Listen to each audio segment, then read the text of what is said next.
tratar por ambos maestros y pues yo les cedo la palabra a efectos de que empiecen a dar su conferencia y estaré al pendiente para efectos de los que deseen hacer o formular alguna pregunta. Yo aquí las estaría anotando y en el orden que yo las vea aparecer en el chat, bueno, pues ya se irán subiendo para que sea dinámico esto. Maestro Sergio, maestro Arturo, no sé quién de ustedes guste empezar con esta charla a efectos de aprender como siempre de ustedes. Gracias. Adelante, doctor, por favor. ¿Quién? Perdón, ¿yo? Usted, doctor, por favor. Dijo mi expresidente de la República, ¿y por qué yo? Don Vicente Fox Quesada, recordándolo. Bueno, pues muchas gracias de antemano. Un saludo a mi coparticipante aquí, Arturo Sánchez. Un gusto saludarlo. De entrada, pues también un gusto saludar a todos los asistentes el día de hoy. En especial, digo, por haberse tomado el tiempo a alguien que nos acompaña, Manuel Rodríguez, que nos acompaña desde la ciudad de Guadalajara, Jalisco. Al licenciado Chacón, que nos acompaña desde la Ciudad de México, a la licenciada Llaverino, que nos acompaña desde Uruapan, y a todos por haberse dado el tiempo de acompañarnos el día de hoy a esta plática denominada Nuevo Derecho Laboral y su nuevo o Derecho Laboral y su nuevo modelo. Y eso pues a mí me causa el primer gran problema porque entonces estamos hablando de qué parte del derecho laboral, si estamos hablando del derecho procesal, del derecho adjetivo, del derecho sustantivo, etcétera, ¿no? Es decir, si queremos hablar del derecho laboral y su nuevo modelo, pues realmente tendríamos que hacer a lo mejor un análisis del desarrollo histórico de cómo se ha venido dando el derecho del trabajo desde su surgimiento en México con la Constitución de 1917, nuestro famoso artículo 123, que al final de cuentas viene a configurar por primera vez en el mundo al derecho del trabajo como un derecho social, pero que no solamente se queda ahí, sino que se eleva a rango constitucional. Y que, dicho sea de paso, a nivel internacional nos ha dado mucho prestigio. De hecho, fuimos vanguardia durante mucho tiempo, durante muchas décadas a nivel internacional sobre la cuestión del derecho al trabajo. No obstante de que, cosa curiosa, nosotros, de alguna forma, decía el maestro Drogo Urbina que habíamos influido en la conformación de la Organización del Trabajo de 1917, en realidad nos incorporamos hasta septiembre de 1931 a la Organización Internacional del Trabajo. Y de ahí ha habido una serie de cuestiones importantes en que México ha sido referente, varias veces ha sido parte del Consejo de Administración, incluso presidido el Consejo de Administración de la Organización Internacional del Trabajo, porque al final de cuentas la forma en cómo fue construyendo su derecho laboral desde la primera ley de 1931, luego la ley de 1970, las reformas procesales de 1980, la gran reforma del 2012 y ahora pues la del 2019, producto de la reforma constitucional de 2017, pues realmente tendríamos que valorar muchas cosas al respecto.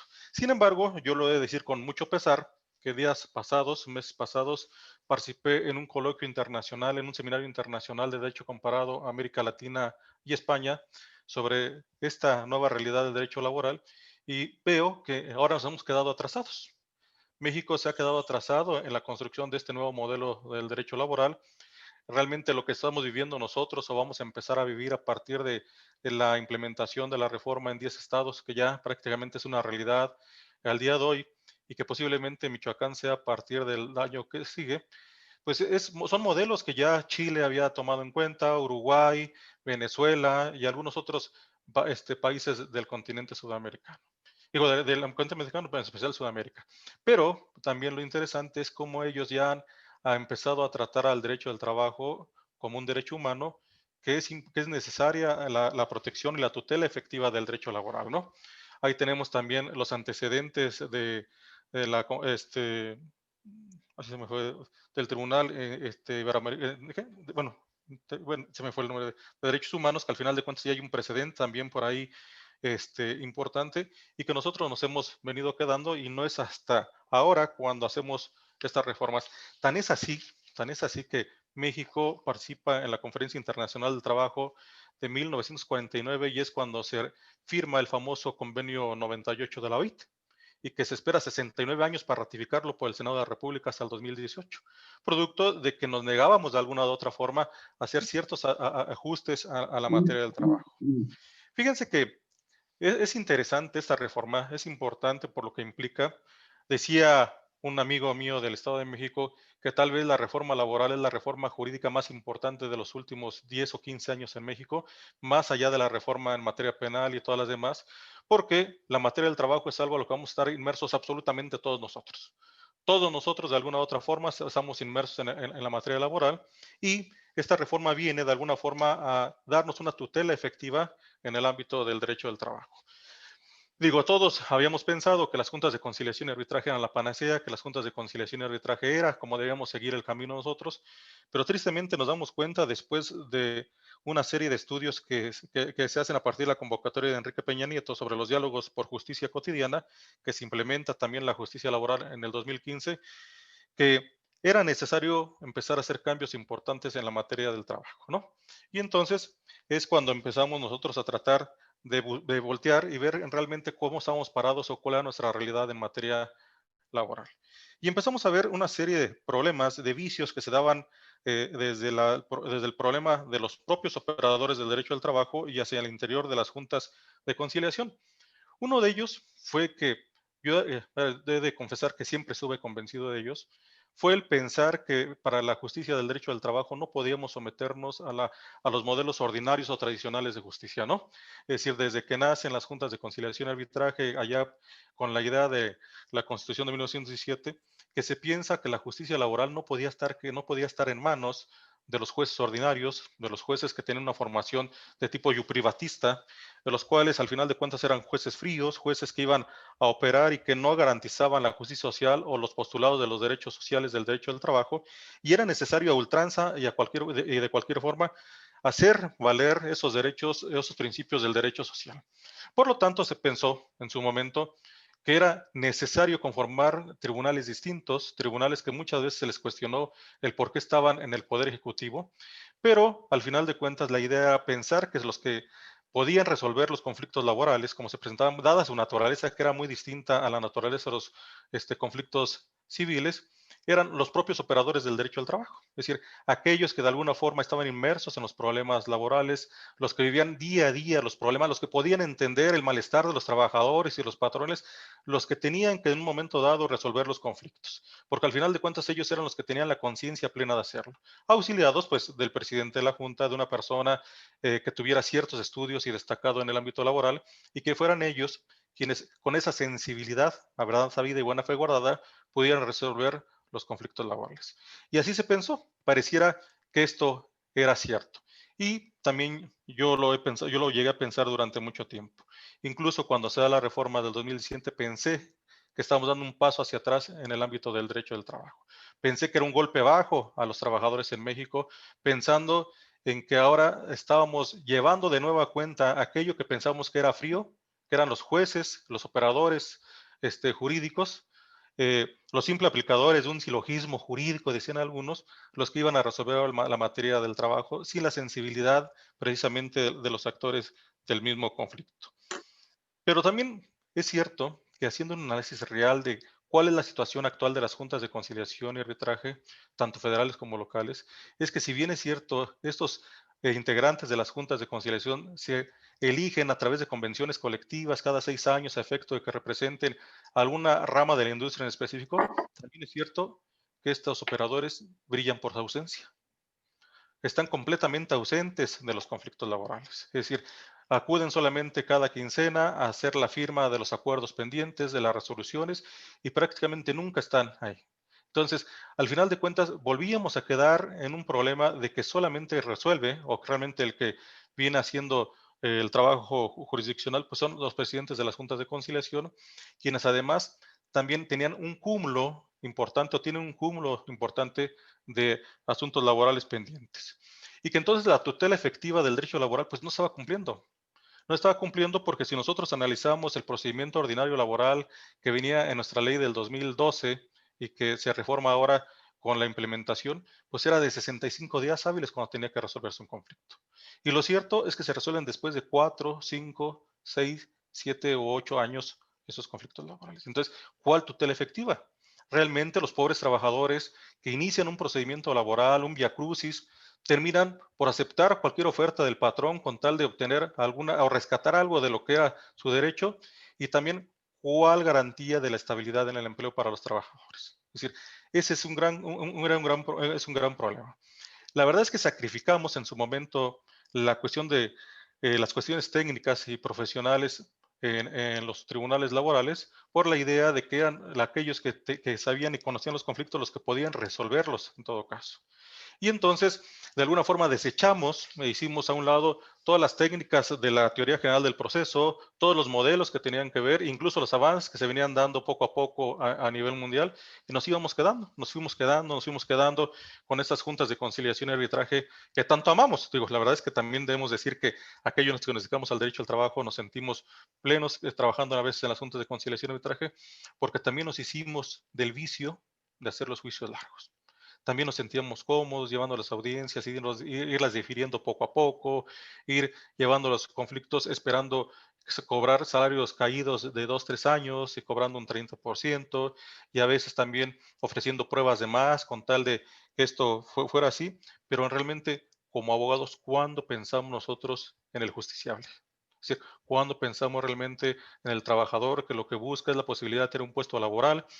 ¿Cuándo pensamos nosotros en la promoción de lo que dice el artículo segundo de la nuestra ley federal del trabajo, la promoción del trabajo digno, decente para los trabajadores? ¿No? Es decir, realmente nosotros también caímos en vicios importantes los litigantes.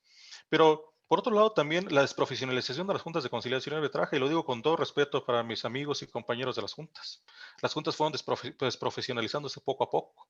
Realmente tenemos que entender que tanto los representantes del capital del trabajo, pues no son conocedores del derecho. Tenían que auxiliarse continuamente de las personas encargadas de hacer los proyectos, los presidentes auxiliares, los presidentes, pero también, digámoslo con toda la sinceridad del mundo, no existe una carrera judicial o no existe una carrera dentro de las juntas de conciliación y arbitraje que pueda profesionalizar desde los puestos más elementales de los puestos jurídicos a los funcionarios para poder llegar a a las presidencias de las juntas de conciliación y arbitraje. En algún momento se han convertido en puestos de orden político. Este, con recompensas políticas que se le da a ciertas personas con tal de llegar o de tener un puesto en los gobiernos, en el gobierno del Estado, en el gobierno federal, pero sin ninguna experiencia real. Siempre debemos recordar nosotros que incluso la Ley Federal del Trabajo establecía un perfil para los presidentes de las juntas especiales y el presidente de la Junta de Conciliación, donde decía que tenía que haber sido destacado en los estudios del trabajo y de la seguridad social. Digo, dice destacado, no sé a qué se refiere, si solamente a haber sacado un 9, un 10 en la asignatura, en la licenciatura, o haber tenido estudios especializados o profesionalizantes al respecto. Y realmente lo cierto es que no se ha cumplido o no se cumple en ese sentido.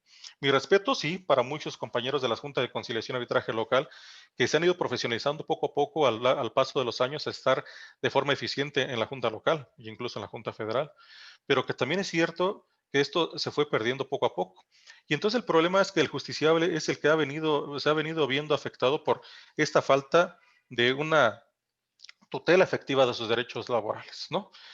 Ahora me parece que esta reforma, que al final de cuentas tiene tres vertientes, que es la implementación de una instancia previa conciliatoria oficiosa, la idea de la transformación de las juntas de conciliación y arbitraje en tribunales laborales que ahora pasan del Poder Ejecutivo al Poder Judicial, y la idea de garantizar el derecho a la libre negociación colectiva y a la contratación colectiva, me parece importante. Realmente la única forma en que nosotros vamos a lograr que exista esa tutela efectiva de los derechos laborales es con estos tres aspectos. Nosotros nos hemos venido enfocando permanentemente a la idea del derecho procesal del trabajo y nos estamos preocupando permanentemente por la idea de cómo van a ser estos juicios, si realmente irán a ser efectivos, si realmente tendremos la infraestructura y la profesionalización de los juzgadores para este efecto. Yo he de decir que, cuando menos mi experiencia y lo que estoy viendo, tanto el Poder Ejecutivo, el Poder Judicial Federal como el del Estado, se han ido preocupando por ir capacitando a jueces o a operadores que van a estar al frente de estos juzgados de lo laboral. Es decir, no serán gente que vaya a llegar de forma improvisada a resolver los conflictos laborales. Realmente se están preocupando por profesionalizar jueces que se especialicen en la materia del trabajo. Principalmente, posiblemente, el Poder Judicial Federal, por la experiencia que ya tienen muchos juzgadores en en los órganos de los tribunales colegiados colegiados de circuito o en los juzgados de distrito especializados en materia del trabajo, será más fácil para ellos.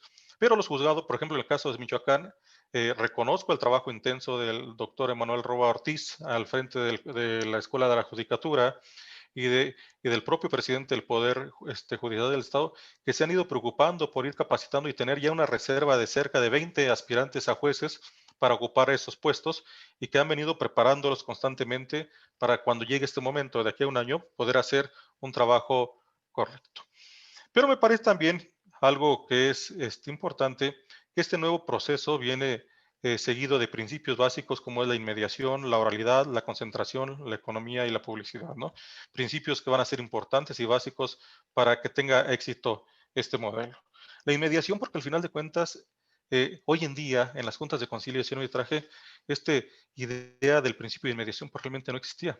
Nosotros tenemos, si nosotros analizamos la ley del 2012, más bien el principio de inmediatez, que no es lo mismo.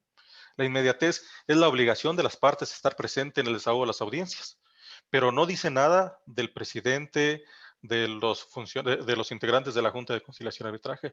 ¿Cuántas veces vemos que realmente el único que está en el desahogo de las audiencias es el secretario de Acuerdos? Y muy a mi pesar, hace algunos años, no obstante de que los presidentes y los auxiliares estaban prácticamente a un lado del desahogo de las audiencias, de repente los mandaron al segundo y al tercer piso y solamente dejaron la parte que tenía que ver con el trámite ordinario de los procedimientos, desahogo de pruebas, etcétera, a cargo de los secretarios. Entonces, ¿en qué momento podía darse cuenta los juzgadores de lo que estaba sucediendo en el juicio? Que realmente podía ir moldeando su criterio para poder resolver a verdad sabida, ahí sí, y buena fe guardada, apreciando los hechos en conciencia y lo que ellos apreciaban al momento del desahogo de las pruebas, al momento de la demanda, contestación de demanda, ofrecimiento, admisión de pruebas, etcétera, cuándo podía hacer esto. Es decir, incluso el principio de oralidad que implicaría que las partes expresaran de forma, forma oral frente al juez o frente al juzgador tanto sus demandas, sus pretensiones, sus excepciones y defensas y demás alegaciones para ir de alguna forma moldeando el criterio del juez, pues realmente esa oralidad solamente era el dictar las audiencias o es el dictar las audiencias en las juntas de conciliación y arbitraje. Entonces, pues no hay una técnica de oralidad, realmente lo que hacemos es ir a dictar a las juntas de conciliación y arbitraje. Nosotros de alguna forma siempre nos hemos sentido los padres, valga la expresión y con todo respeto, los padres de la oralidad en México y siempre decimos que a nosotros que nos pueden enseñar de oralidad, pues lo que nosotros hacemos realmente no es oralidad, no es técnica de oralidad. Nosotros nos faltará profesionalizarnos mucho, conocer muchas cosas, dominar incluso la argumentación jurídica, etcétera, para poderlo hacer. Entonces, me parece importante la reforma, me parece importante que ahora sea un juicio que, bueno, de alguna forma parecía ser un poquito más largo que el juicio que conocíamos y se alarga precisamente por la instancia de la conciliación previa, que puede ser hasta de 45 días, pero que no necesariamente debe ser 45 días.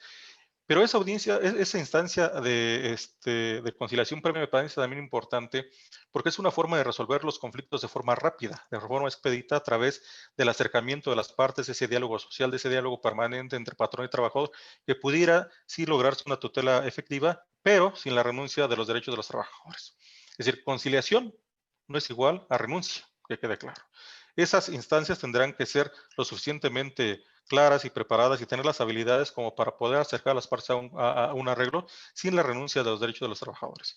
Pero que me parece que puede dar solución a los conflictos de forma más expedita, más rápida, sin llegar al conflicto de la cuestión jurisdiccional. Ya estando en la cuestión jurisdiccional, me parece también importante esta reforma que le va a dar cierta certeza y tutela plena de los derechos laborales. Me parece también importante la cuestión que tiene que ver, porque eso es algo que tenemos que valorar. Este nuevo derecho laboral y su nuevo modelo no solamente se quedó en el aspecto adjetivo, sino también en el aspecto sustantivo tiene aspectos importantes que tienen que ver con esa tutela efectiva de los derechos, en especial en el caso de las mujeres con el principio de igualdad sustantiva, ¿no? Esa donde ahora vemos cuáles son los principios y los parámetros que se va a tener, por ejemplo, para juzgar despidos injustificados de mujeres que están en estado de embarazo, en estado de gravidez, que me parece importante que el resolver con perspectiva de género y el darles participación y esa posibilidad de acceder a los derechos fundamentales en el ámbito del trabajo también es importante. Pero no sé cuánto tiempo tengo para seguir hablando. ¿Tendré todavía otra hora y media? El que necesite, doctor. No. Bueno, nomás para cerrar, porque al final de cuentas me parece a mí la parte más importante, y lo digo convencido porque al final de cuentas me gusta mucho la idea del derecho colectivo del trabajo, es esa reforma que se hace a la parte de garantizar la negociación colectiva y la contratación colectiva efectiva, la libre negociación colectiva y la conformación de contratos colectivos del trabajo legítimos, que realmente representen la aspiración de la clase trabajadora. Si nosotros analizamos el desarrollo del derecho del trabajo en la historia, podemos ver que en realidad, antes que nazca el derecho individual, pues nace el movimiento obrero, nace el derecho colectivo, nace el reclamo de la sindicalización, el derecho de formar sindicatos o agrupaciones que les permitieran a los trabajadores ponerse en un estado de igualdad frente al patrón para discutir el establecimiento de las condiciones de trabajo de manera colectiva, la regulación colectiva de la relación de trabajo. Y realmente más allá de lo que pudieron hacer los legisladores en los diferentes países y el reconocimiento de los derechos básicos que incluso se dan en México en el 2000, en 1917, lo cierto es que el derecho del trabajo se construye a partir del conflicto, se construye a partir de la huelga, se construye a partir de la negociación colectiva, de la libre contratación colectiva. Realmente las normas del derecho del trabajo reales que van a responder a la aspiración legítima de la clase trabajadora, pues se da en la huelga, se da en la negociación colectiva y se da en el sindicato. Si nosotros garantizamos a los trabajadores que puedan tener una representación legítima y real en la defensa de sus derechos, de sus intereses, realmente estaríamos haciendo justicia laboral, verdadera justicia laboral. Debemos nosotros recordar que el artículo 123 constitucional y la ley federal del trabajo lo único que establecen es un piso mínimo de protección para los trabajadores, una serie de derechos mínimos que les garanticen ese trabajo digno y decente en los parámetros del artículo 2 de nuestra ley federal del trabajo, ya visto como un derecho humano.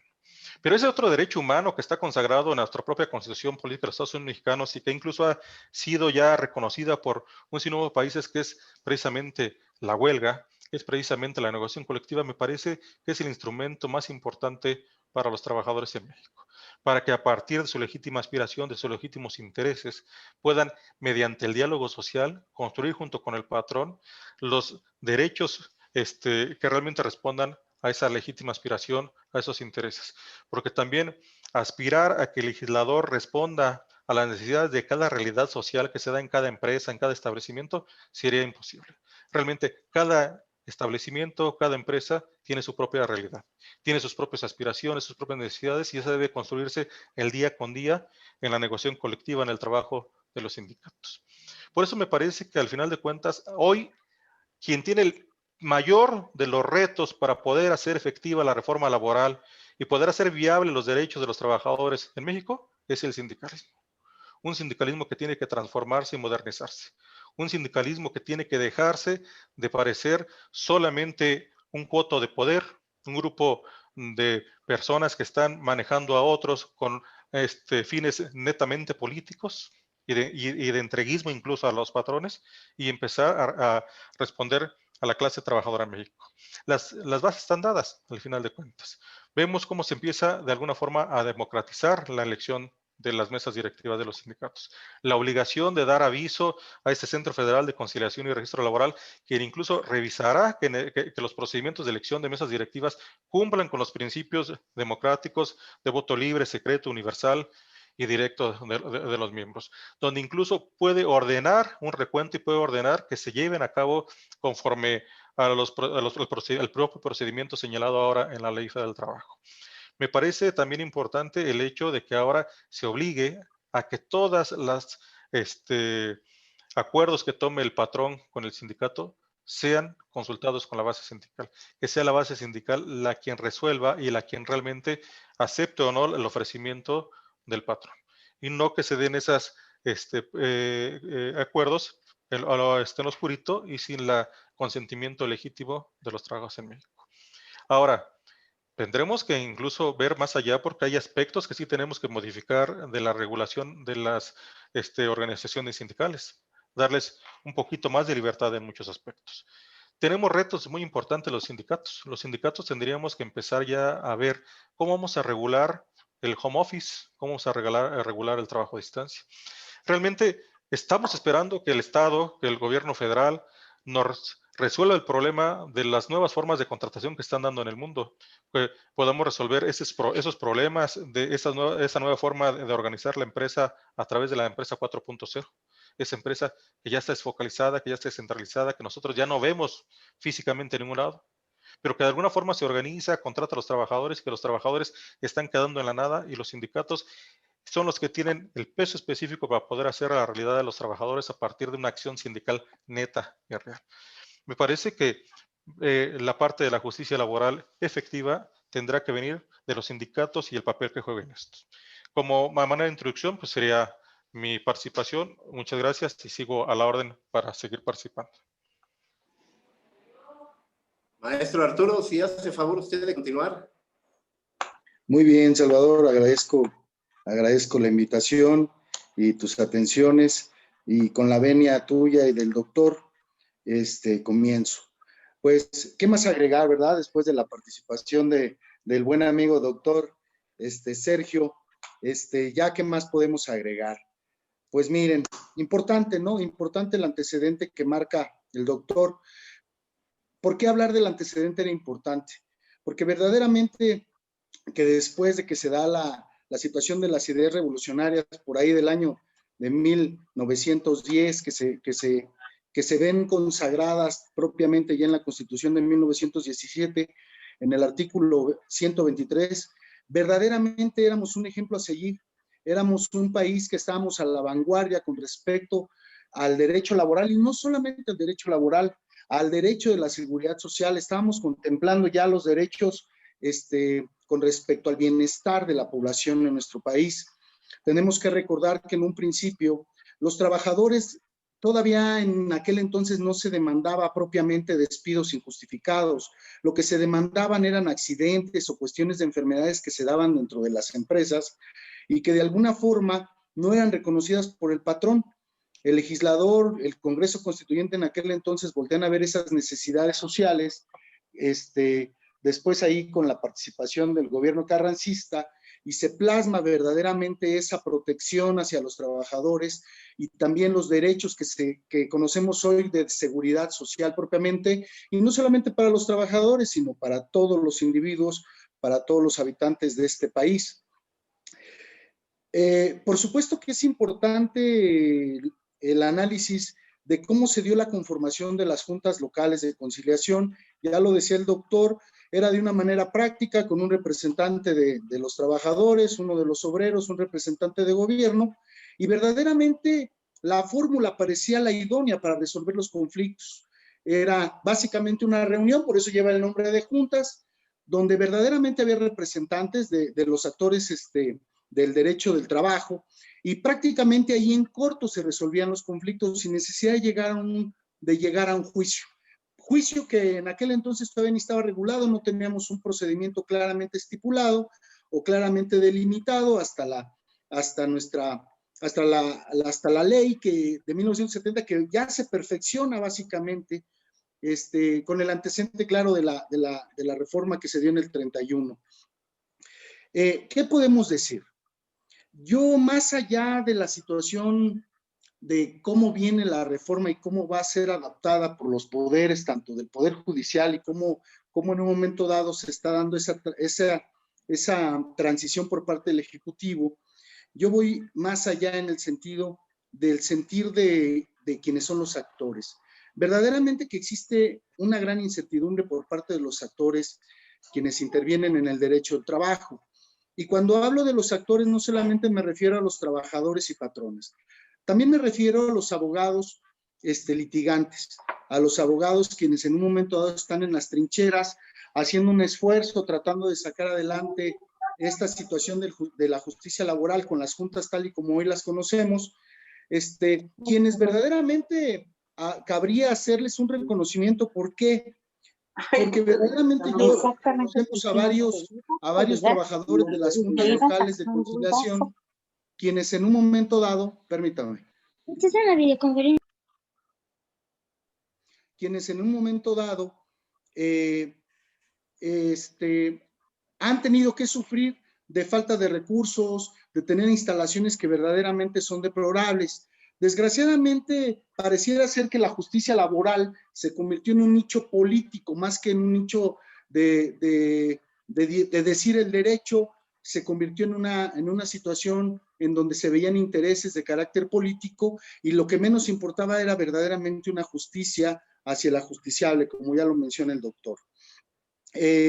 Cuando hablo de los esfuerzos, todos sabemos quienes de alguna forma hemos tenido la oportunidad de litigar la materia o quienes han tenido que llevar un asunto como trabajador o han tenido que defender sus derechos como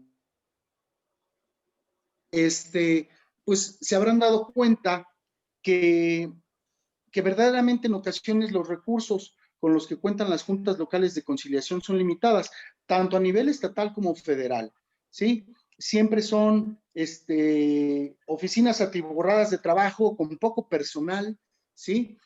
Y como lo digo, hay quienes verdaderamente hacen un esfuerzo, están profesionalizándose, están buscando, vamos, tener la oportunidad de en un momento dado poder ser parte de esta transición y por qué no en un futuro pertenecer a los nuevos juzgados de justicia laboral. Pero también tenemos que reconocer algunos vicios que se daban de conos de poder, de grupos de poder, que en un momento dado hacían que quienes no participaban directamente en los juicios de carácter laboral, siempre lo veían así como una cueva donde todo se arreglaba pues a escondidas, ¿no? De alguna forma, ese paradigma es el que tenemos que romper los abogados litigantes, quienes de algún modo nos dedicamos a esta materia, a quienes nos gusta por el lado del estudio y por el estudio de la postulancia. Tenemos que romper ciertos paradigmas, ciertos vicios que en un momento dado ya cargamos y tenemos que adaptarnos a esta nueva realidad. Esta reforma que en un momento dado nos va a hacer cambiar ese chip que tenemos nosotros como litigantes en materia laboral y comenzar con este nuevo modelo que nos va a enfrentar a algo que yo llamo, algo que yo considero que es básico y que en un momento dado en otras materias ya se dio, ¿sí? Que es actuar siempre de buena fe.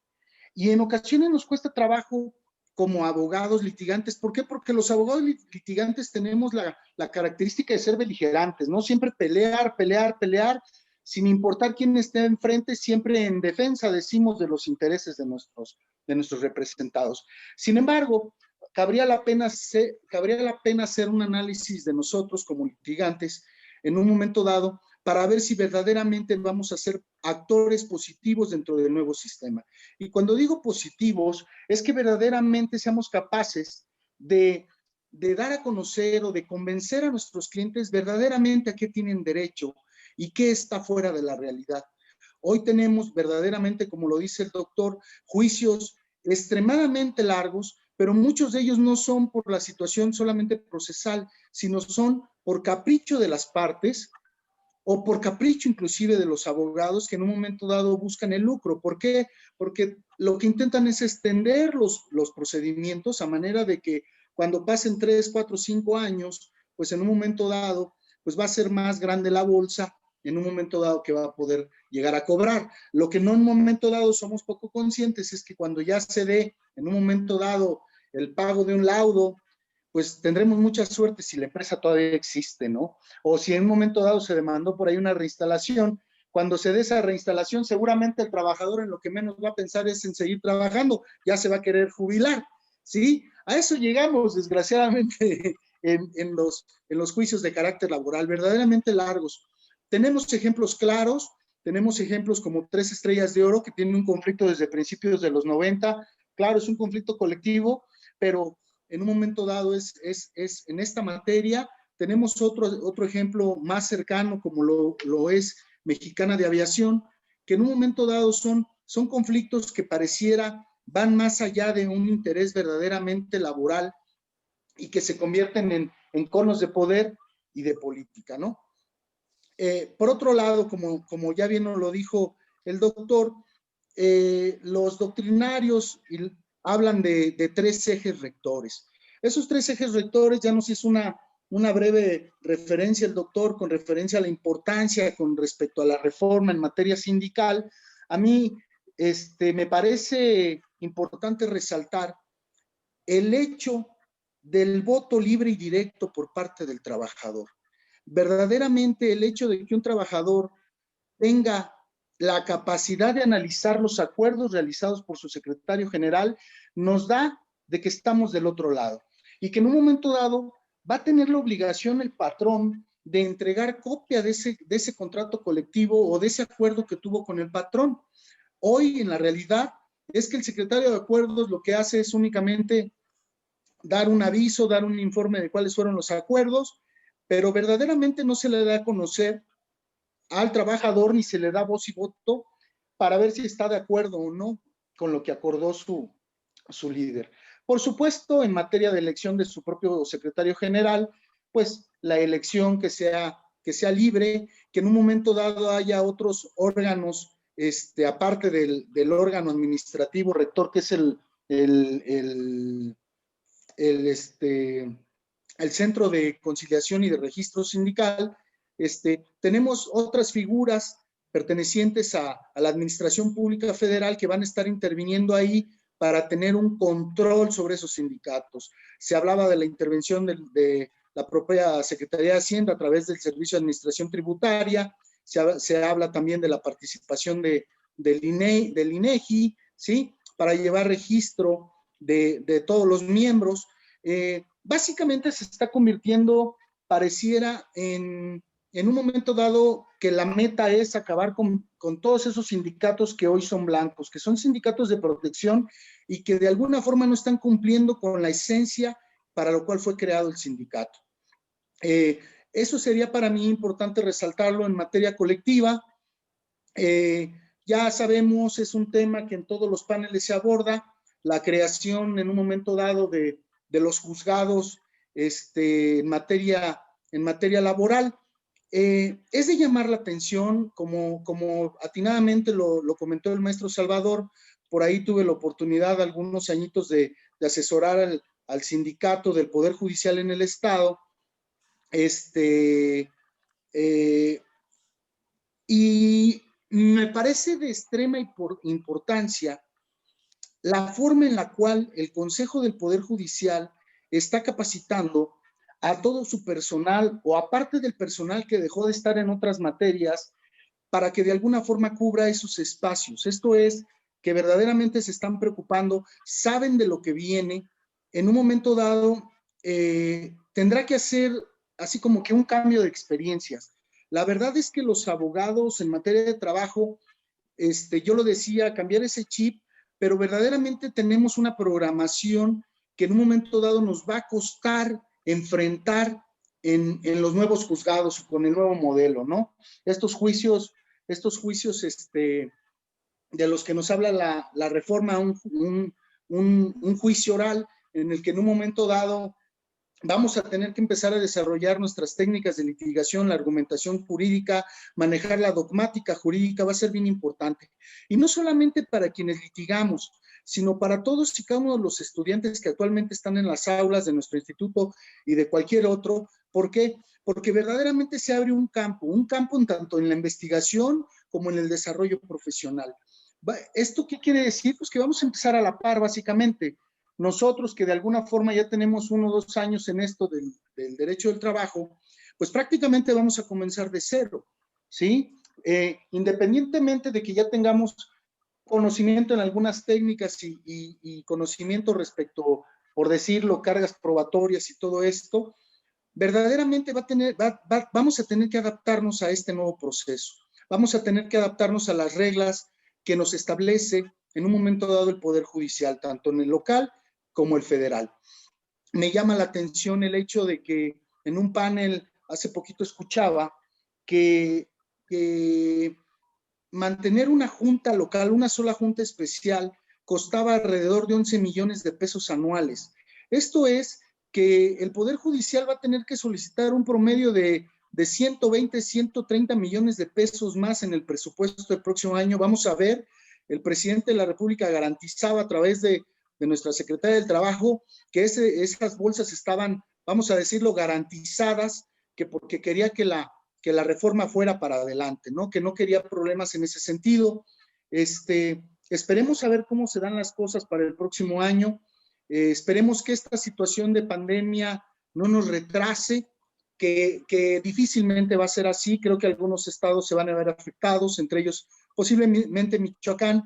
Creo yo, a percepción personal, va a ser un poco difícil que para noviembre del año 2021 ya estemos estrenando esos juzgados laborales. Sin embargo, tenemos la confianza que así sea, por el bien de absolutamente todos. Y cuando digo por el bien es porque verdaderamente yo soy de los que creo que esta reforma es verdaderamente positiva. No solamente en la cuestión, como ya lo dijo el doctor y lo mencioné ahorita con respecto a los tiempos, de que los juicios duran verdaderamente mucho, no. También a quienes en un momento dado nos preocupa la situación de la tutela de derechos y el acceso a la justicia. Es importante este ejercicio, esta realidad que vamos a comenzar a vivir en unos meses, y tenemos que sacarla adelante. Hace unos añitos ya, en las aulas de nuestro querido instituto, el IFIJUM, efectivamente un maestro, hoy doctor en Derecho, nos hablaba de la importancia de la reforma en el sistema penal de nuestro país. Y decía que en un momento dado iba a cambiar absolutamente en toda la realidad social en nuestro país. Y yo, como buen laboralista, le decía que no, que ese cambio verdadero se iba a dar cuando se diera la reforma al derecho del trabajo. Y yo lo sustentaba justamente en que si en un momento dado se tenían reglas más claras con respecto al derecho del trabajo, íbamos a tener mejores condiciones para los trabajadores, íbamos a tener más garantías para los patrones, ¿sí? Íbamos a tener procesos rápidos y mejores salarios. Yo soy de los convencidos de que si una sociedad tiene a sus trabajadores bien pagados y contentos, vamos a evitar gran parte de los problemas sociales que hoy tenemos en nuestra sociedad. Hablando propiamente de nuestro estado, básicamente, ya no hablemos del país. Yo creo que una persona bien pagada, con un trabajo digno, con un trabajo seguro, con un trabajo estable, difícilmente va a pensar o distraer su mente en cometer un delito, en cometer alguna situación fuera de la ley. Por eso es que yo siempre debatí y decía, es que la reforma estructural va a ser en el derecho laboral. Y sin dejar al lado también la reforma en cuestión de derecho de la seguridad social. Un tema al cual el gobierno ni local ni federal le han entrado, un tema porque se considera que es de dar, de mucho dar. El gobierno tendría que tomar la iniciativa a dar y dar y dar, y yo creo que las políticas públicas ya van encaminadas a no dar, sino simplemente de algún modo resarcir a quien produce y a quien no, pues irlo dejándolo a un lado, ¿no? Importante también la creación del centro de conciliación, que ya sabemos, este centro de conciliación va a ser una institución que se dice va a ser autónoma, con patrimonio propio, aunque por ahí no deja de tener su dependencia al propio ejecutivo, y que no solamente va a ser el encargado de buscar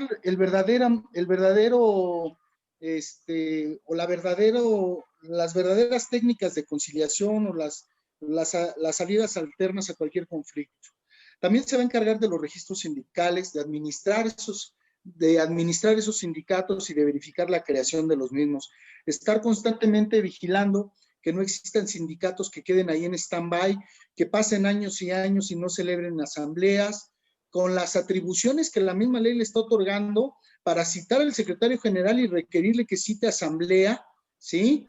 Y que dicte informes sobre lo que ha acontecido en el desempeño de su labor. Eso se me hace importantísimo, aunque en un momento dado habrá que ver cómo se va desarrollando la actividad de ese centro. ¿Por qué? Porque verdaderamente considero que va a ser la parte medular o esencial de este nuevo modelo. ¿Por qué razón? Hace algunos días en nuestro propio instituto, el magistrado de circuito, el doctor Victorino Rojas, nos comentaba que en su experiencia en el manejo del amparo directo, ¿sí?, hasta un 70% de los asuntos en amparo eran de derecho del trabajo y de seguridad social. Esto es, nuestra materia estaba atiborrando los tribunales colegiados a tal manera de que se hacía ya también insostenible manejar tal cantidad de amparos directos en los tribunales colegiados.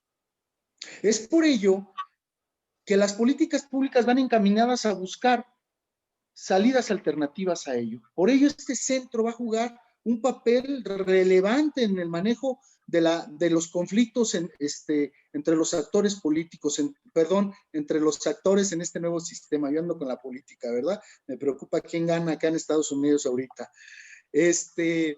No, entre los actores, ¿no? Ser verdaderamente mediadores, buscar verdaderamente alternativas que dejen a las dos partes satisfechas, ¿sí? ¿Por qué? Porque pareciera que el día de hoy, en las juntas locales de conciliación, después de que se llega a la conciliación, se lleva a cabo el convenio, las partes de todos modos se van resentidos, el trabajador con su dinero en la bolsa, el patrón con un problema menos, y se van resentidos. Verdaderamente habrá que buscar profesionales, yo sé que se están preparando en ese sentido, profesionales en el ámbito de la mediación y de la conciliación que verdaderamente desarrollen esas técnicas y que acaben con ese resentimiento social. Recordemos que uno de los objetivos o el objetivo principal del derecho del trabajo siempre ha sido buscar el equilibrio entre los factores. Y ese equilibrio se da desde ese punto, a criterio del de la voz. La conciliación va a ser parte medular. Habrá asuntos que verdaderamente no se puedan conciliar y tendrán que pasar a juicio, y en juicio pues ya tendrán que dilucidarse las diferencias de cada uno, y ya el juez decidirá quién o cuál tenga la razón respecto a la demanda que presente el trabajador. Ahondar un poquito más respecto a los procedimientos, pues todos hemos escuchado hablar de que hay un nuevo juicio ordinario laboral que habla que de 3 etapas, la escrita, la preliminar y la de juicio. Yo voy más allá.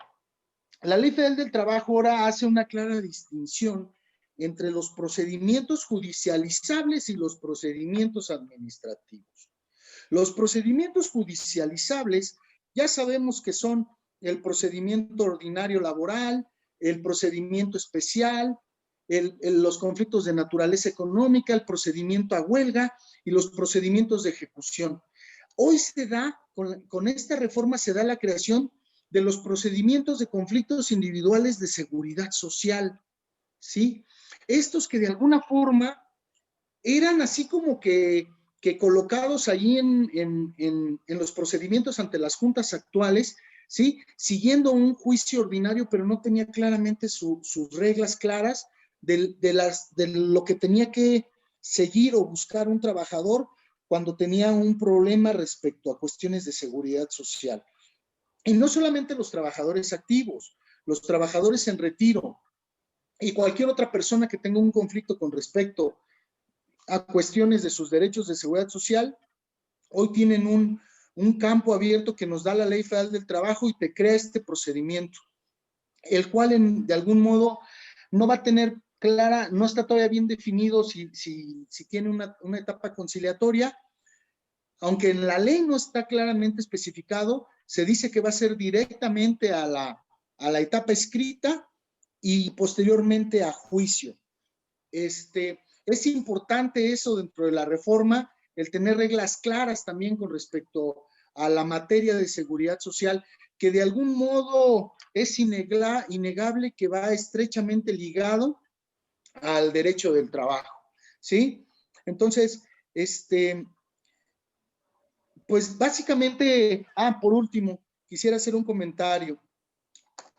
Así como digo que soy de los que estaba en acuerdo o que de alguna forma recibo gratamente la reforma, también creo que la reforma nos quedó de ver un poquito, doctor, con respecto a que no tocó el apartado B del artículo 123, no quiso por ahí herir susceptibilidades el legislador y dijo, yo por ahí no me meto, sigo con nuestro procedimiento burocrático ahí todo arcaico, que de algunas formas ahí va avanzando. Y si hablamos de procedimientos ordinarios en la vía individual de 8 o 9 años, no quiero hablar de procedimientos de 14, 15 años en materia burocrática, con cierta tendencia siempre hacia el patrón que ya sabemos que es el propio Estado. Hubiese sido interesante ver cómo se aventaban ese anillito al dedo para buscar una reforma estructural también con respecto a la materia burocrática. Lo dejaron de lado. Yo creo que tarde o temprano le van a tener que entrar ese tema.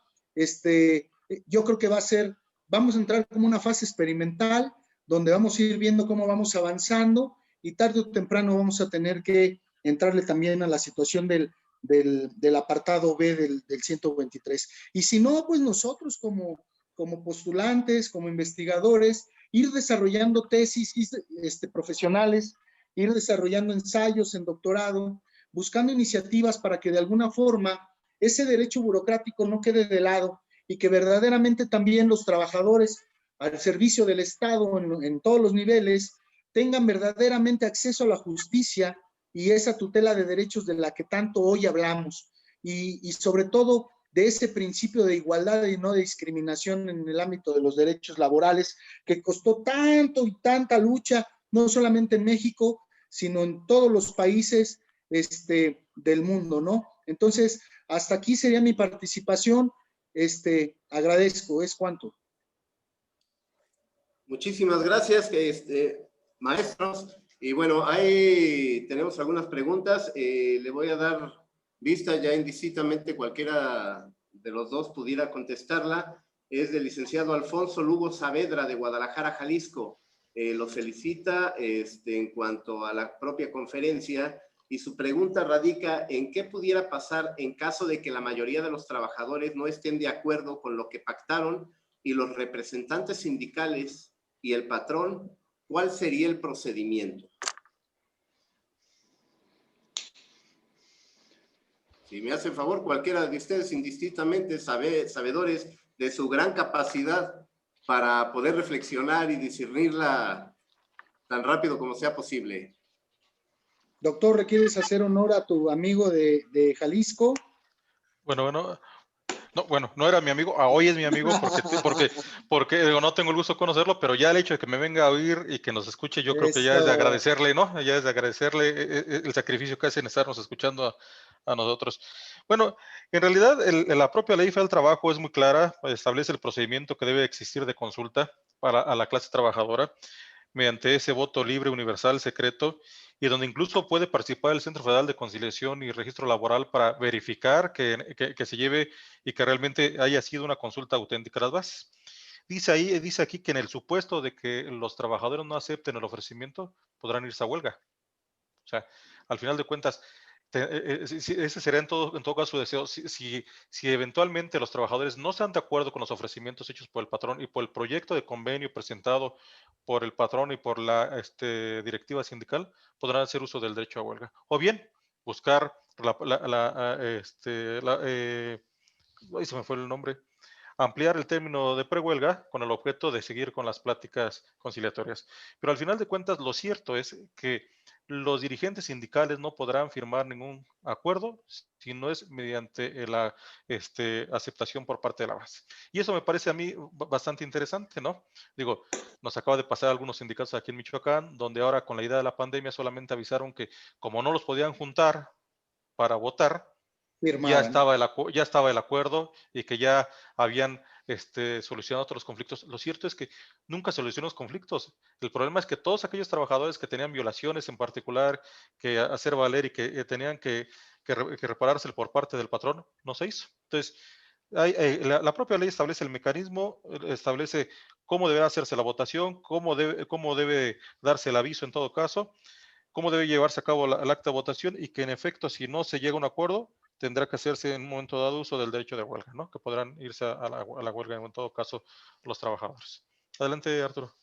Abonando un poco a lo que dice el doctor, precisamente es de lo que hablábamos, la importancia de la participación del Centro de Conciliación y de Registro Sindical va a verificar todos esos actos. Y en un momento dado, si no existe el consenso de la mayoría, no va a poder en un momento dado darse ni la firma, ni mucho menos un estallamiento, si es que no lo quisiere o lo quisiere la Asamblea.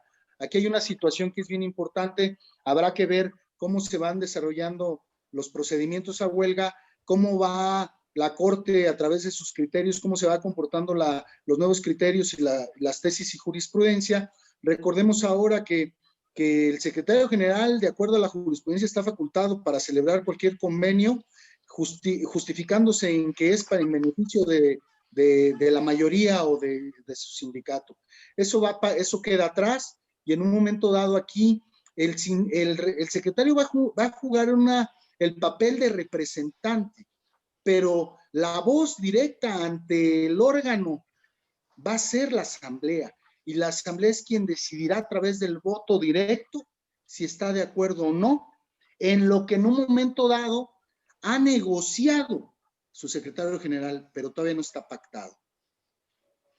¿Puedo ampliar? ¿Puedo ampliar ahí? Perdón. Claro que sí, doctor. Ah, sí, mira, contando al abogado.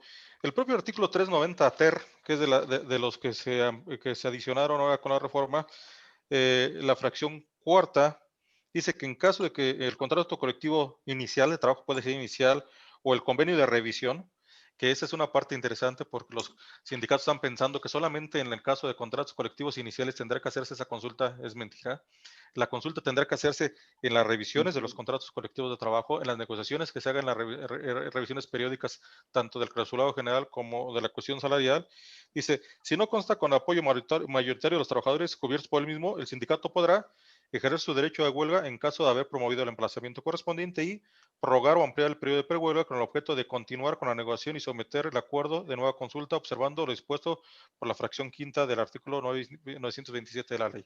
Es decir, al final de cuentas, si no te lo acepto, pues tendrás que consultarnos de inmediato a la base del periodo, de que si autorizamos a prorrogar el periodo de prehuelga para efecto de continuar con las negociaciones, o bien consultar si quieren irse a la huelga. Y esa ya será decisión de los trabajadores. Acuérdense que al final de cuentas el derecho de huelga es un derecho de todos y cada uno de los trabajadores, que es un derecho individual, un derecho humano individual que se ejerce colectivamente, pero que al final de cuentas corresponde a ellos aceptar o no el convenio ofrecido o la postura ofrecida por el patrón. Y me parece interesante porque en realidad lo cierto es que cuántos contratos colectivos de trabajo existen que realmente sean aceptados por las partes o que conozcan su contenido, y cuántas veces se llegan a hacer las negociaciones, en todo caso por parte de los líderes sindicales sin tomar en cuenta la base. Solamente les avisan, ya está firmado, ya tenemos un nuevo contrato, tenemos el 1.5 de aumento directo al salario y a prestaciones el 0.5 y muchas gracias por participar.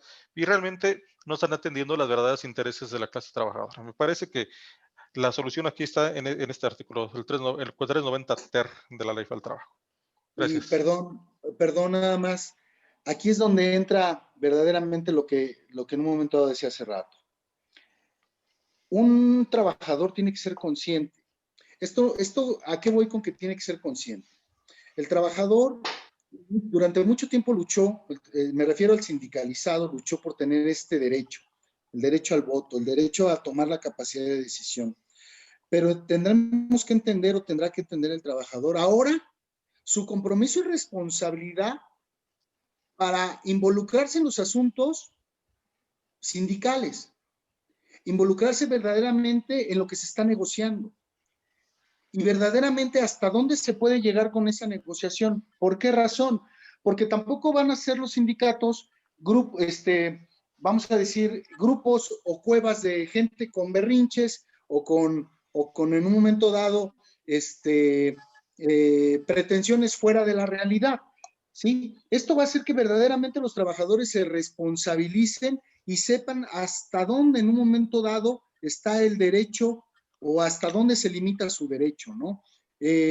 Y cuando digo de responsabilizarse, no solamente es del voto, sino verdaderamente prepararse y conocer de la negociación que se está dando y del conocimiento de la propia ley. ¿Cuánto, maestro? Ok. Pregunta también la licenciada Susana L. Martínez, de Ciudad de México. ¿qué hay del nepotismo al interior de los sindicatos? Bueno, depende de qué sindicatos, si son sindicatos de burocráticos o son sindicatos del apartado A. Digo, la verdad es que también ahí hay un problema, pero lo cierto es que ahí le hago segunda al maestro Arturo. Tiene toda la razón. Al final de cuentas, también es momento en que los propios sindicalistas entiendan cuál es su función en el ámbito sindical, ¿no? Tienen que tener una vida sindical activa. Realmente hoy en día el problema también del sindicalismo en México es que pareciera que los trabajadores solamente acuden a las asambleas sindicales para levantar la mano, acabar la asamblea rápido e irse.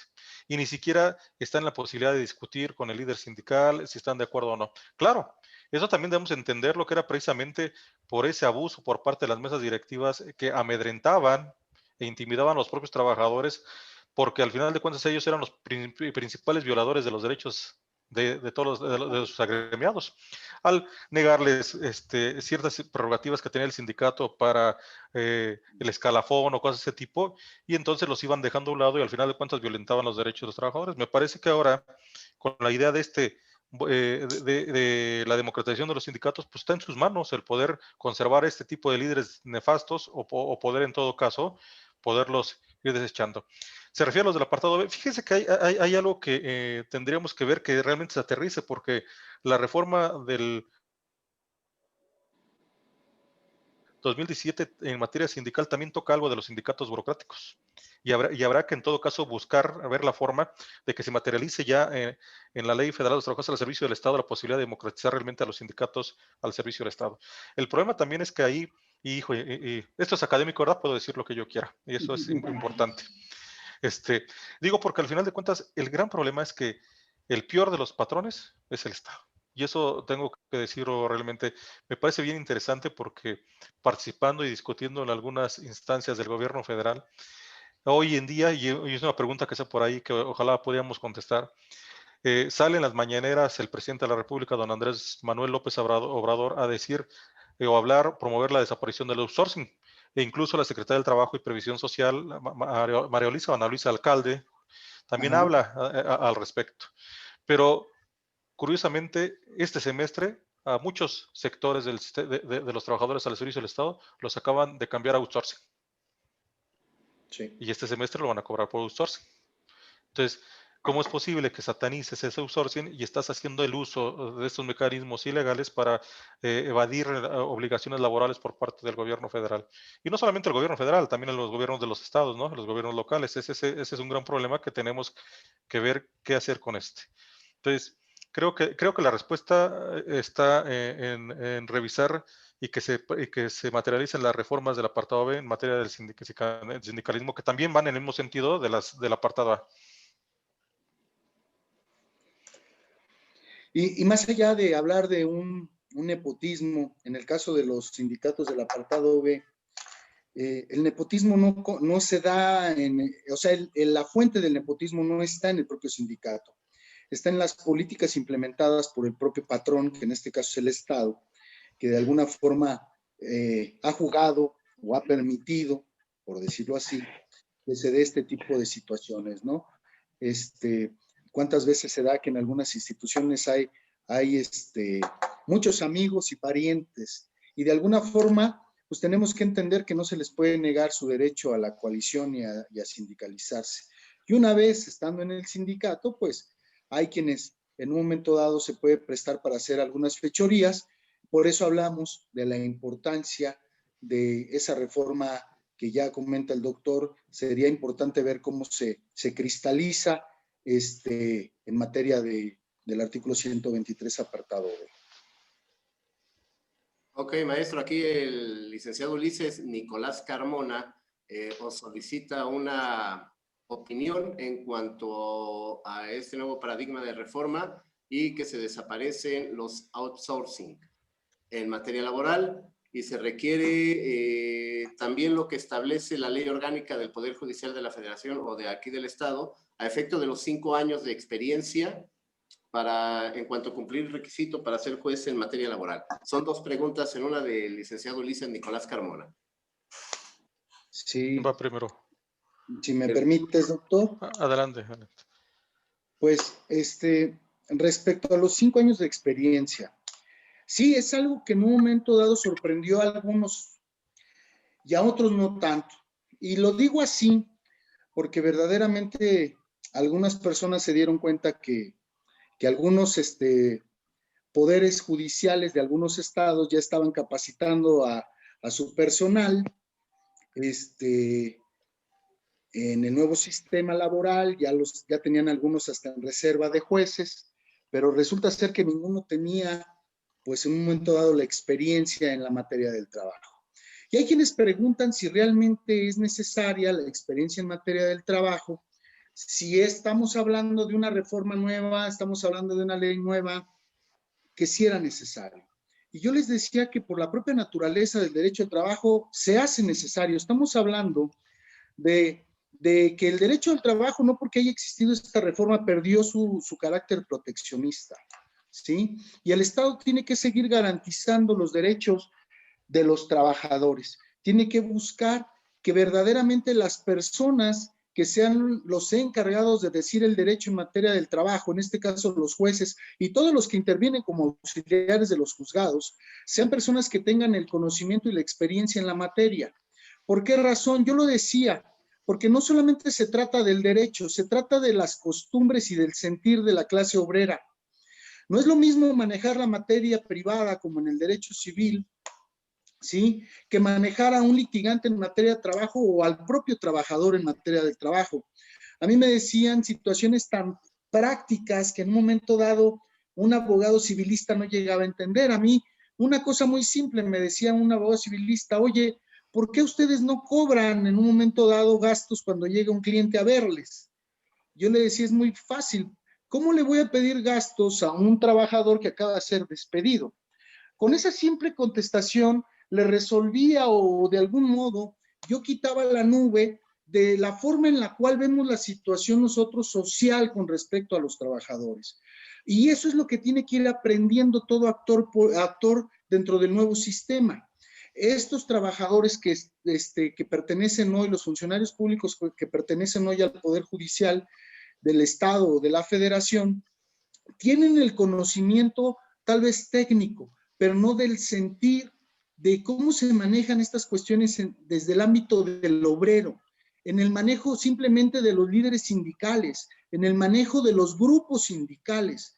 En ocasiones se nos daba que acá en las juntas locales de conciliación, tal vez en el Poder Judicial no están acostumbrados a que si a un sindicato no se le saca un acuerdo, no se le saca una toma de nota, y el líder te llega con 200 agremiados, ¿sí? Y te hace que le saques la toma de nota. Muy seguramente todas estas situaciones van a cambiar y van a ir desapareciendo. Por lo que decía yo, tenemos que ser conscientes y tenemos que romper paradigmas, ¿sí? Pero en lo que se da ese ejercicio, el decir el derecho no solamente va a ser suficiente. Van a tener que aprender a percibir y sentir lo que en un momento dado siente un trabajador. Con respecto a lo del outsourcing,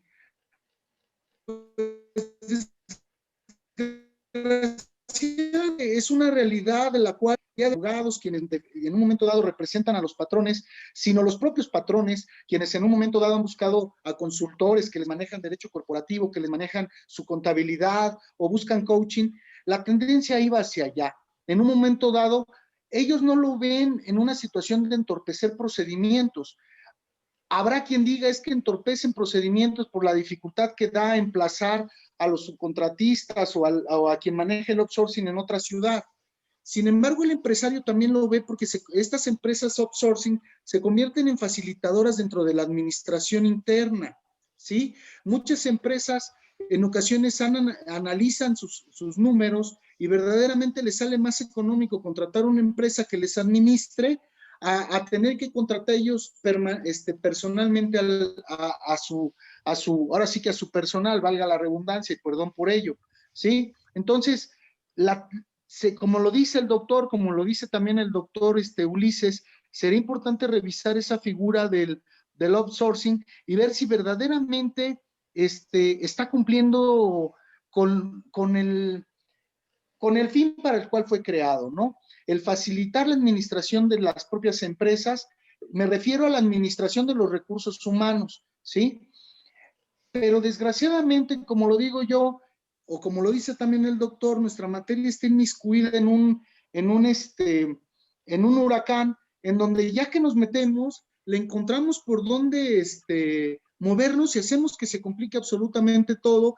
Y en ocasiones se da que en los procesos resulta ser que mi patrón está aquí en Morelia, quien me paga está en Oaxaca, quien me tiene dado de alta está en Monterrey, y difícilmente con el sistema tradicional que hoy tenemos o con el cual impera en nuestras juntas locales, difícilmente llegamos alguna vez a emplazarlo siquiera, ¿sí?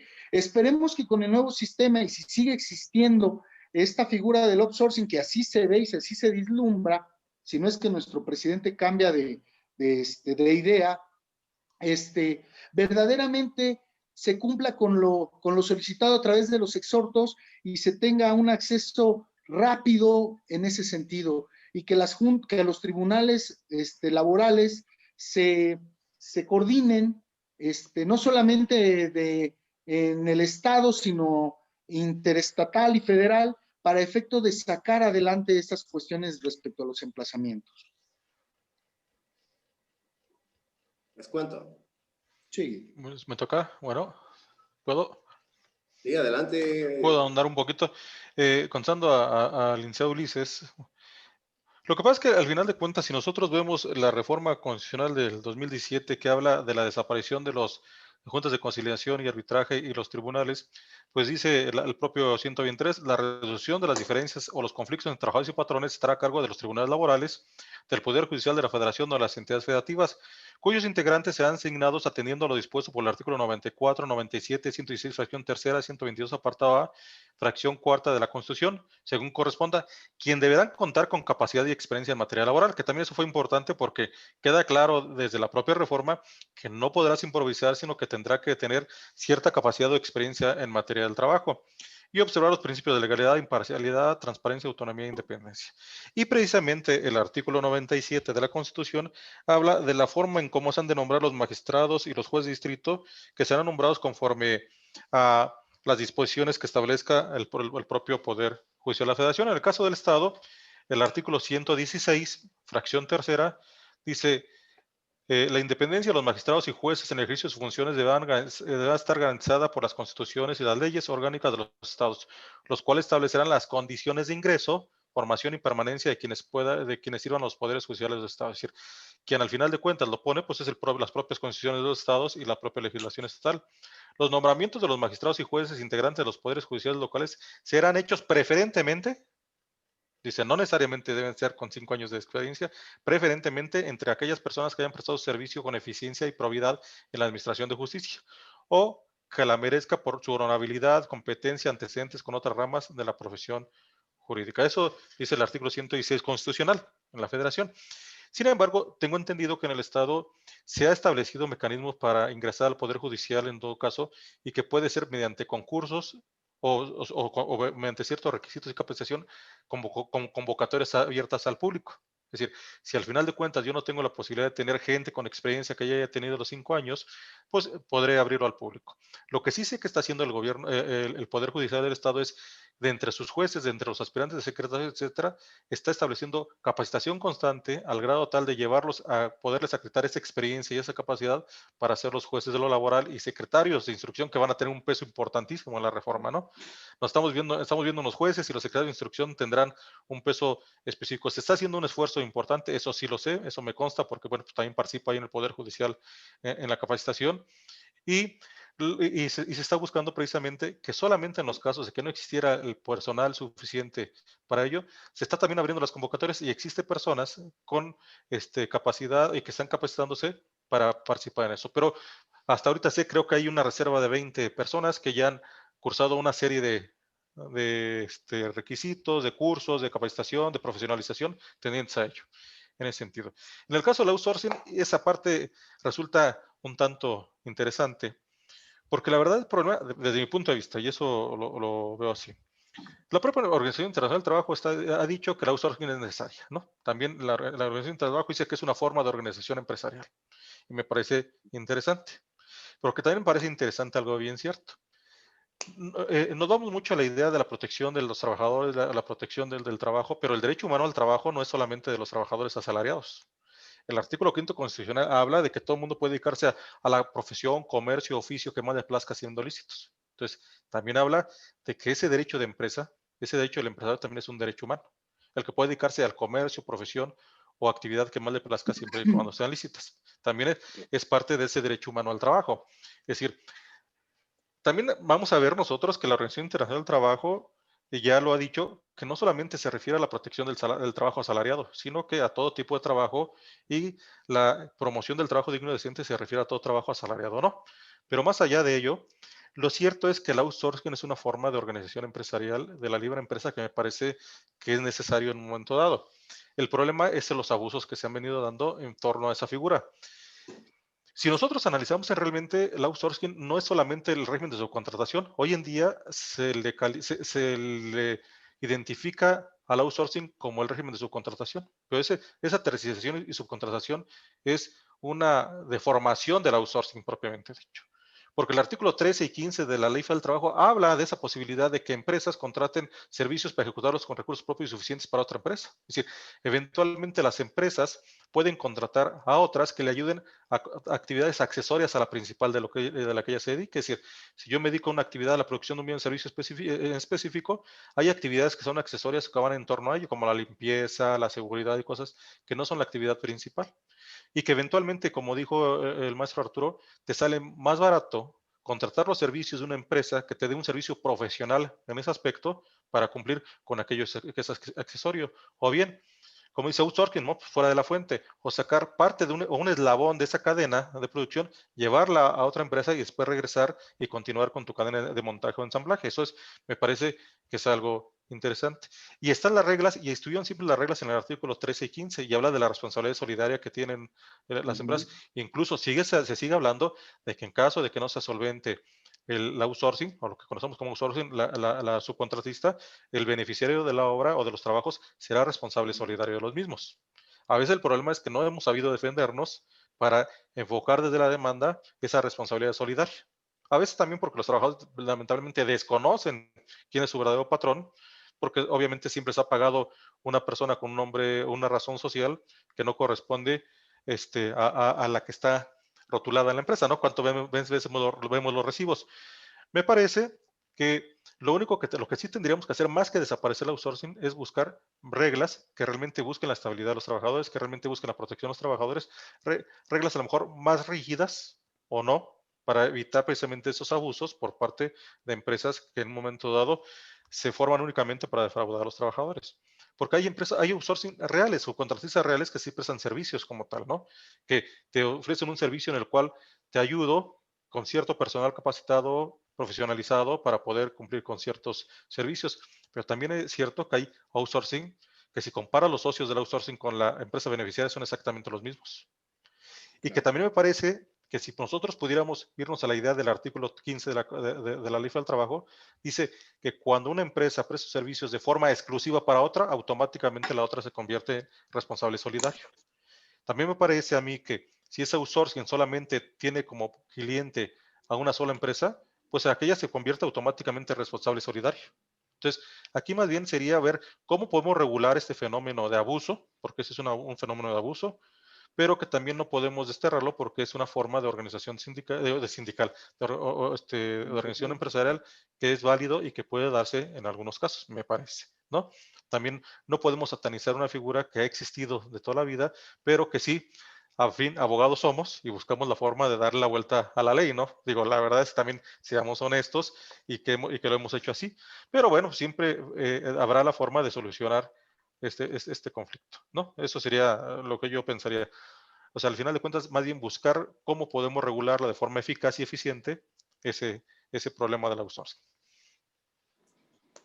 Ok, bueno, están dos preguntas, yo veo que las puedo concatenar, del licenciado Eduardo, así como de la licenciada Leticia Gutiérrez, del estado de Puebla, y va encaminada a que en cuánto tiempo se prevé que dure el proceso laboral en este nuevo paradigma de reforma, y asimismo, siendo que la conciliación es uno de los principios y la voluntad, entonces el mismo principio se viola cuando es forzosa la conciliación. Digo, en el caso sintético de que la conciliación se está preponderando en cualquier parte de este nuevo proceso.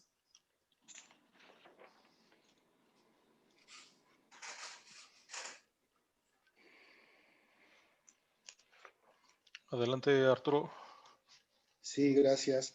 Pues miren, con respecto a esta situación de la conciliación, la verdad es que en algunos grupos y paneles se ha discutido y se discute con respecto a que si el hecho de que exista una conciliación previa se está violentando tu derecho al acceso a la justicia, a la justicia pronto y expedita, que de alguna forma se hace injusto que tengas que pasar primeramente por un proceso de conciliación que se hace obligatorio para posteriormente tener acceso a los tribunales laborales. La realidad es que yo creo que es parte del cambio que se nos viene, que se nos avecina. Nosotros como actores tenemos que tener la voluntad y siempre tener la voluntad de solucionar el conflicto. Habrá litigantes a quienes no nos agrade mucho o que no les agrade mucho con el respeto que merecen todos el hablar de una conciliación. ¿Por qué? Porque esto va a representar que en un momento dado se abaraten los asuntos y que no tenga de alguna forma una repercusión económica de la mejor manera para los litigantes. Pero si lo vemos desde el punto de vista del justiciable, del trabajador y de lo que es mejor para él, por supuesto que la conciliación o la mediación juega un papel preponderante.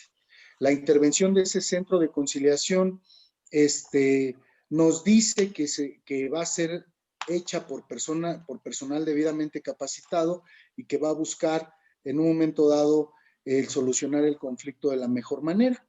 Aquí lo importante de todo es que la propia ley te establece que no es obligatoria la conciliación. En un momento dado, si una de las partes, es más, si no acude la patronal, automáticamente el trabajador va a recibir su constancia de que acudió al centro y va a poder accesar a los tribunales laborales, ¿sí? Aquí yo voy más por la buena fe y por el buen actuar de las partes para efecto de verdaderamente llegar a solucionar el conflicto. Habrá quienes digan, no, a nosotros como litigantes lo que nos conviene es llegar a juicio porque de alguna forma va a ser mejor negocio para nosotros. La realidad es que nosotros como actores tenemos que ser y creer en que la conciliación es la mejor manera. Esto lo que hace es que de alguna forma estamos cumpliendo con esa idea de este nuevo régimen que se ve implementado en todas las ramas del derecho, que es actuar siempre con el principio de buena fe, siempre buscando la mejor salida a la controversia, no tener que llegar a un juicio, porque sabemos que en un momento dado un juicio puede llegar a complicar las cosas, nos va a costar más y al propio Estado le va a costar más, ¿sí? En un momento dado, yo creo que es importante la voluntad propia de quienes en un momento dado vamos a asesorar a las partes para que busquen esa conciliación, ese acercamiento entre las partes y que de algún modo se dé, fíjense bien, se dé principalmente la presencia del trabajador. La realidad es que el día de hoy, en la conciliación que se da en el proceso, tal y como lo manejamos el día de hoy, no siempre está presente el trabajador. Es su abogado quien en un momento dado, la junta a la hora de que te exhorta para en un momento dado ver si se va a llegar a una etapa conciliatoria, los dos abogados voltean con esos ojos rojos y dicen, por el momento no. Es más, no se dan oportunidad de platicar.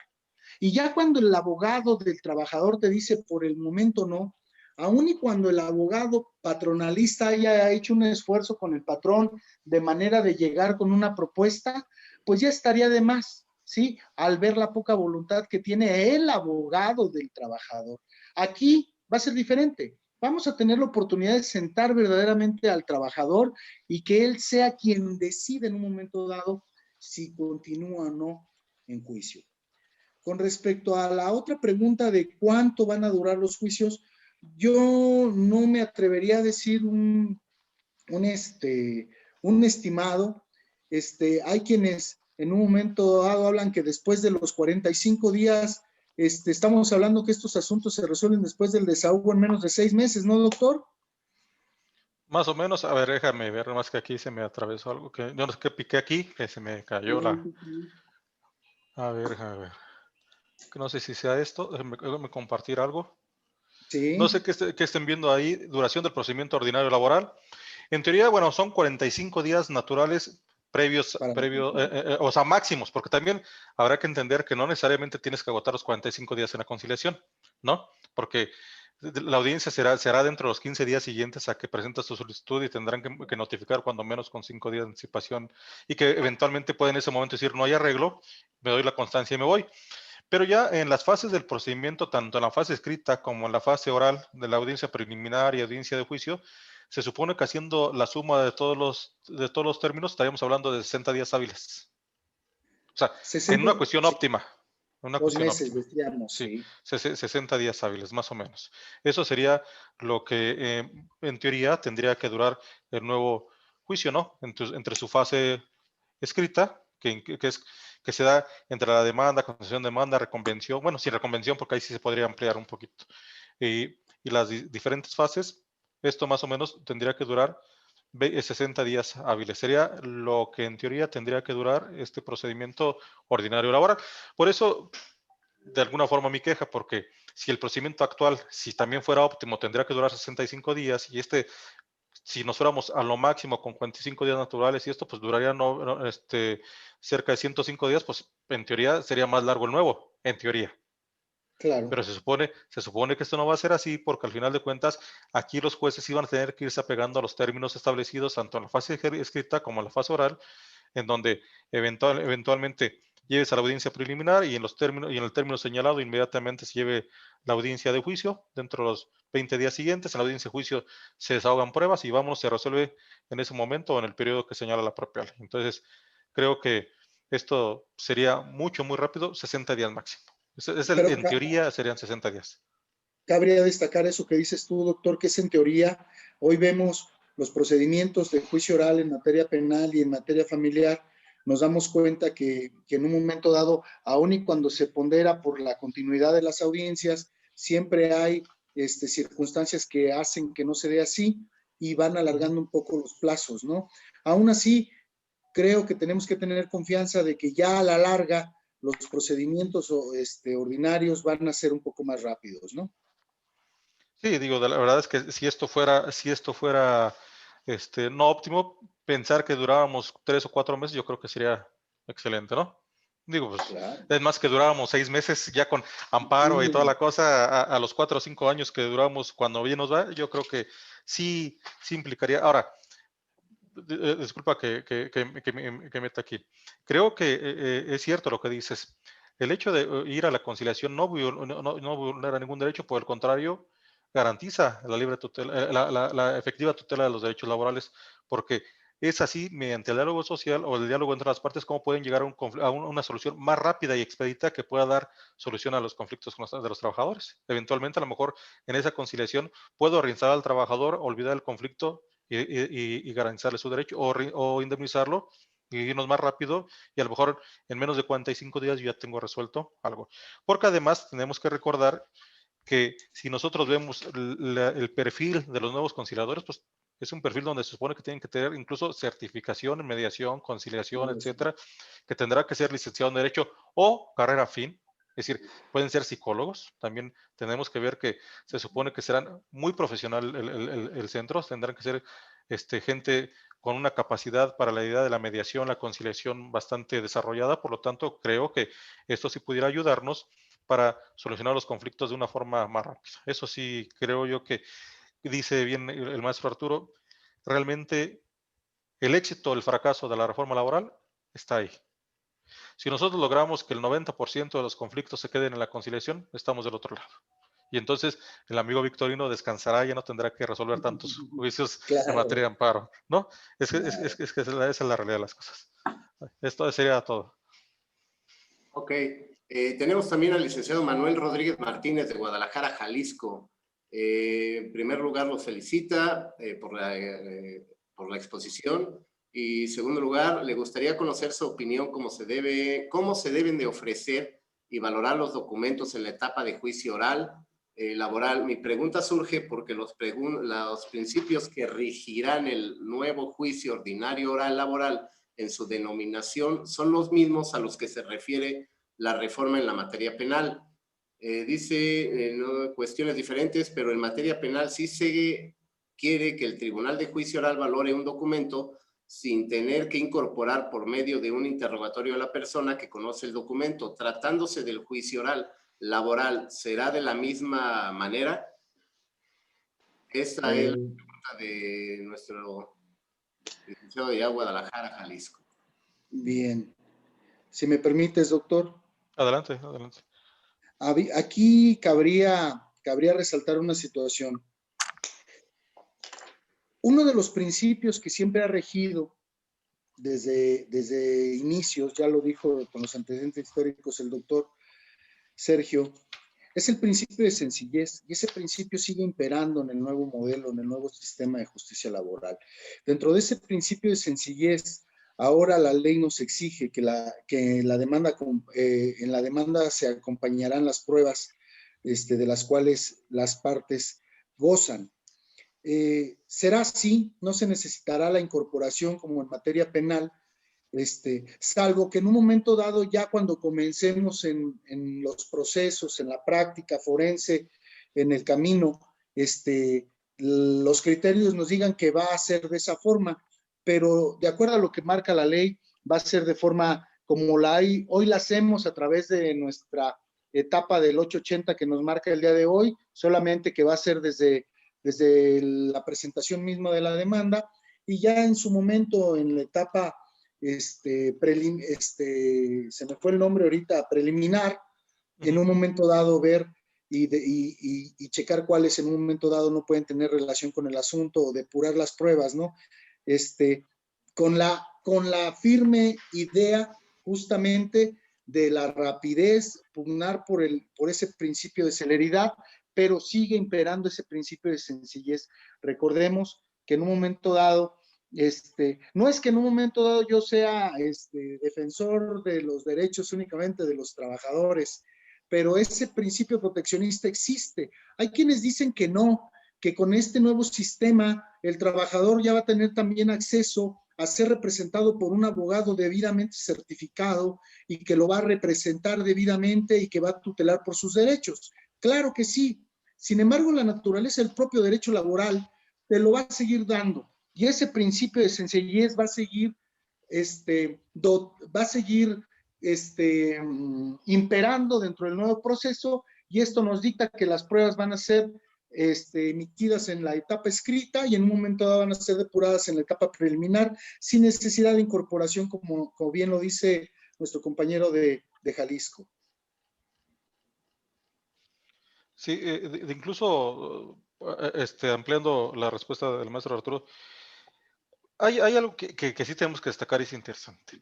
Cuando menos los principios básicos del procedimiento laboral no cambian, ¿no? Es decir, los principios se conservan y eso creo que me parece importante. No se pierde ese principio de sencillez, ese principio de incluso de suplencia de la queja deficiente o de la defensa deficiente, en todo caso, no, esos continúan. Al final de cuentas, tenemos que seguir los principios del derecho social, del procedimiento, del derecho procesal social, al final de cuentas es derecho social y tiene toda la razón. Ahora lo que hace es que las pruebas se incorporan desde la misma demanda o la concesión de demanda, pero también debemos recordar que de acuerdo al 784 y 804 de la Ley del Trabajo, quien tiene la obligación de conservar y exhibir en juicio la mayoría de los documentos pues, es el propio patrón. Bastará con que yo los enuncie y el patrón será quien tendrá que exhibirlos o no, bajo la pena de que de no hacerlo se tendrán, por cierto, los hechos alegados por el trabajador. Entonces, pues eso también es otra cosa. Salvo que en un momento dado, en un documento agregado por el trabajador, se objete en cuanto a su autenticidad de contenido y firma, pues tendrá que desahogarse la prueba pericial, que aquí sí cambian las reglas en función de cómo venían siendo antes, ¿no? Porque ahora ya no hay los dos peritos, etcétera, pero al final de cuentas siguen los principios, cuando menos en materia de prueba, sigue existiendo la reversión principal de la carga de la prueba o la carga de la prueba al patrón, ¿no? Y ahora con mayor fuerza, porque en materia de despido, pues el que tiene que acreditar si hubo o no hubo, pues es el patrón, que es una de las quejas del Consejo Coordinador Empresarial y eso, porque en realidad, si existe despido tienes que acreditarlo, y si no existe también tienes que acreditarlo, y aunque lo niegues. Y ese es un gran problema para los patrones, porque cómo vamos a acreditar, ya me dice patrón, cómo vamos a acreditar hechos negativos, ¿no? Si yo niego el despido, ¿cómo puedo acreditar, cómo acredito que no existió el despido? Esa es una parte donde sí se han quejado fuertemente la clase patronal en México. Claro. Ok, bueno, maestros, pues es un placer siempre el escucharlos. Yo definitivamente siempre sigo pensando de que 1 hora, 2 horas, como en este caso, prácticamente no son suficientes para hablar de todo este mundo del derecho laboral, y agradeciendo sus grandes comentarios, y en base pues a todos los comentarios que se vinieron virtiendo por parte de ustedes y que de forma muy objetiva y muy clara fueron dilucidando poco a poco todos estos puntos, y quedaron preguntas todavía ahí al aire, y sin menospreciar a alguno de ellos que se tomaron el tiempo de estar con nosotros y sobre todo de escribirnos en cuanto a sus dudas. Les agradezco, maestro Arturo Sánchez, maestro Sergio Carmelo. Le voy a ceder la palabra a la compañera Melissa Corral para efectos de que cierre esta sesión, y muy agradecido por la participación de ustedes, y también agradezco al Instituto IFIJUM el efecto de ponderarme para poder ser moderador de ustedes. Es un placer. Muchísimas gracias. Compañera Melissa. Muy buenas noches. ¿Sí me escuchan bien? Sí. Sí, sí, se te Muy escucha. buenas noches. Como les había comentado, mi nombre es Melissa Corral, encargada de la difusión educativa del Instituto IFIJUM.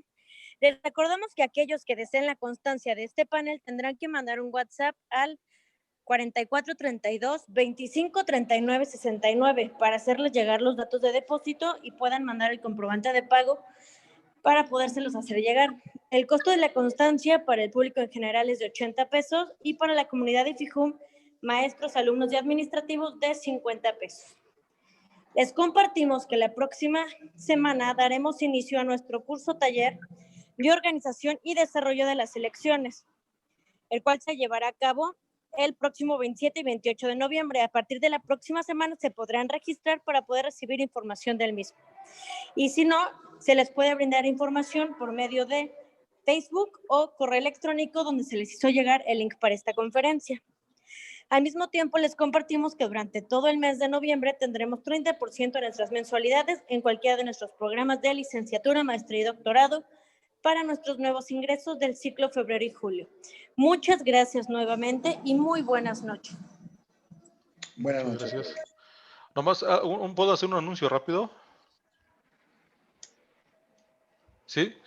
Lo que pasa es que me están pidiendo la presentación, se la hago llegar a los organizadores del IFIJUM, y para que se lo pidan con toda confianza se los puedan hacer llegar. De todas maneras, ya la subí en el chat por aquellos que quieran verla, y bueno, les escribo mi correo, y al que quiera escribirme me escribe y ya les mando la presentación también. Muy bien. Un abrazo, doctor. Igualmente, doctor. Que estés muy bien.